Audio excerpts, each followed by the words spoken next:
In today's video, I'm going to teach you how to delete a list in Google Tasks. Whether you're looking to clean up your task lists or simply undo a bit of over-organization, deleting a list in Google Tasks is a painless process. Let's get started. To begin, you'll want to navigate to Google Calendar.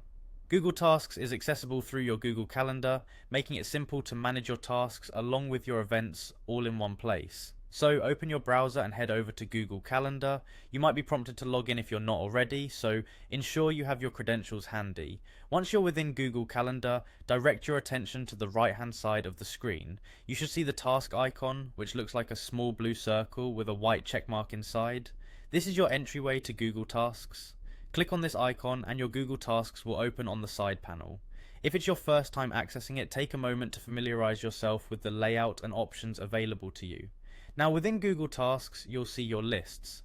Take a moment to scroll through and identify the list you wish to delete. Click on this list to highlight it.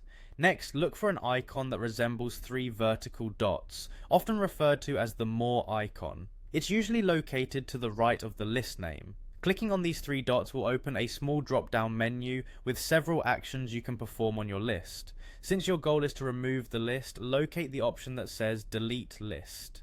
This selection is straightforward, but make sure you're positive that you want to fully remove this list, as this action is irreversible. Once the list is deleted, all the tasks contained within will also be removed. It can be helpful to note that if your lists contain tasks that you might want to revisit later, it's a good idea to either document them elsewhere or ensure that the deletion is indeed necessary. This is perfect if you're simplifying your tasks or evolving your organizational system. And there you have it, you've just successfully deleted a list in Google Tasks, streamlining your task management and keeping things clutter-free. Remember, keeping your tasks tidy makes it easier to focus on what's important and helps maintain a smooth workflow. Thanks for tuning in, and if you found this guide helpful, be sure to like and subscribe for more tips and tutorials on using Google's productivity tools effectively. See you next time.